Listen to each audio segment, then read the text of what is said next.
Je vais interviewer le coprésident du groupe d'amitié suisse. Մենք զրուցում ենք Շվեյցարիա-Հայաստան բարեկամության խմբի համանախագահ Վերին պալատի падգամավոր Կարլոս Սոմարուգայի հետ։ Ապրիլի 24-ը կարևոր օր է աշխարհի հայության համար։ Հիշում ենք, թե ինչ է տեղի ունեցել մեկ դար առաջ եւ աշխարհից ճանաչում ու արդարադատություն պահանջում։ Դուք որպես Հայաստանի հետ բարեկամության խմբի համանախագահ, ինչ նշանակություն եք տալիս այս օրվան։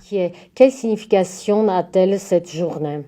En tant que coprésident du groupe parlementaire d'amitié suisse-arménie. Այսօրը շատ կարևոր է նաև մեզ համար, քանի որ կարևոր է հիշեցնել շվեյցարացի ժողովրդին, թե ինչ է տեղի ունեցել 1915-ին, եւ ջանալ, որ ցեղասպանության եղելության փաստը լայնորեն քննարկվի հանրության շրջանում ու փորձենք նրանց իրազեկվածության մակարդակը բարձրացնել։ Ժնևում, որտեղ ես եմ ապրում, տարիներ առաջ տեղադրվեց հայոց ցեղասպանության զոհերի հիշատակը ավերջացնող հիշատակի լապտերներ։ Սա նույնպես իր դերակատարումն ունի այս հարցում։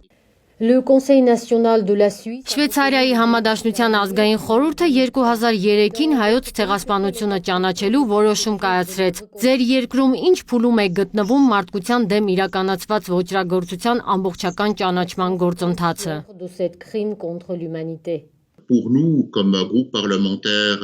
d'amitié avec l'Arménie. Մենք որպես Հայաստանի հետ խորհրդարանական բարեկամության խմբի անդամներ կարծում ենք, որ դա բավարար չէ եւ հարկավոր է, որ Շվեյցարիայի պարլամենտի երկրորդ պալատը նույնպես ճանաչի եւ վերջապես կառավարությունն իր հերթին նույնպես դիմի այդ շատ կարևոր քայլին ու ընդունի մեկ դար առաջ տեղի ունեցածը։ Շատ կարևոր է, որ հայոց ցեղասպանության ճանաչման գործընթացն ընթանա քաղաքական նախաձեռնությունների միջոցով։ Ժամանակակից Թուրքիան, որը ժառանգել է Օսմանյան կայսրությունից այդ պատմական խայտարակ էջը, պետք է պատասխան տա եւ առերեսվի իրականության հետ։ D'après vous, quelles sont les voies? Ըստ ձեզ ճանաչմանը հասնելու համար ինչ ճանապարհներ կան։ Bon, je pense qu'il y a d'abord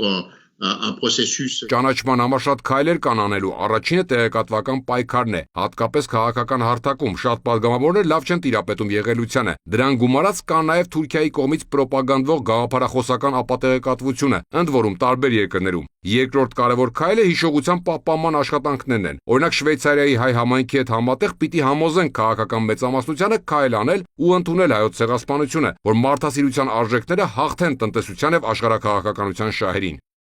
Monsieur Somaruga, durant la guerre. Պարոն Սոմարուգա, Լեռնային Ղարաբաղի 44-օրյա պատերազմում տեսանք Թուրքիայի ներգրավվածությունը։ 18-19 տարեկան 5000 երիտասարդներ զոհվեցին։ Չեք կարծում, որ սա հայոց ցեղասպանության շարունակության դրսևորում էր։ Génocide arménien. Oui, alors c'est vrai que cette guerre abominable a été l'occasion pour Այդ սարսափելի պատերազմն առիթ էր, որ Ադրբեջանը Թուրքիայի աջակցությամբ վախի պատերազմ, կործանարար պատերազմ մղեր։ Պատերազմ, որտեղ տեղի ունեցան պատերազմական հանցագործություններ, մարդկության դեմ հանցագործություններ, ու տեսանք, որ միջազգային հանրության կողմից շատ արձագանքներ չեղան։ Թուրքիայի դեմ ճնշումներ գործադրելու դեպքում հնարավոր կլիներ խուսափել այսօրվա մեր ունեցած ծանր վիճակից։ Թեև Ադրբեջանն իր գազով եւ նավթով կարողացավ ֆինանսավորել իր պատերազմը, բայց չէր ունենա բավականին միջոցներ առանց Թուրքիայի աջակցության, որն առաջնագիծ բերեց ջիհադիստների, թուրքական զենքեր, ռազմական տեխնոլոգիաներ։ Կարող եմ ասել, որ Արևմուտքը ձախողեց հանդուրժողականության արժեքների պահպանման հարցում, երկխոսության չգնաց եւ ունակ չեղավ հարցին լուծում տալ։ Այսօր հազարավոր մարդիկ նեղության մեջ են, կամ բազմաթիվ քաղաքացիական եւ ռազմագերիներ։ Այսօր պետք է ինչպես բարոյական ճնշում գործադրել Թուրքիայի վրա, այնպես էլ պետք է լինեն տնտեսական ճնշումներ, որ դժվարությունների մեջ հայտնվի Անկարան։ Սա ասելով ես նկատի չունեմ պատժել թուրք ժողովրդին, բայց գիտենք, որ Թուրքիայի տնտեսության թուլացումը կբերի Էրդողանի անկմանը, որը պատասխանատուն է տարածաշրջանում գերիշխող դիրքի համար, նաև պատասխանատուն է Ադրբեջանի եւ Հայաստանի կոնֆլիկտի համար, ինչպես նաև Սիրիայի եւ Լիբիայի պատերազմի։ Merci d'avoir accordé cette interview.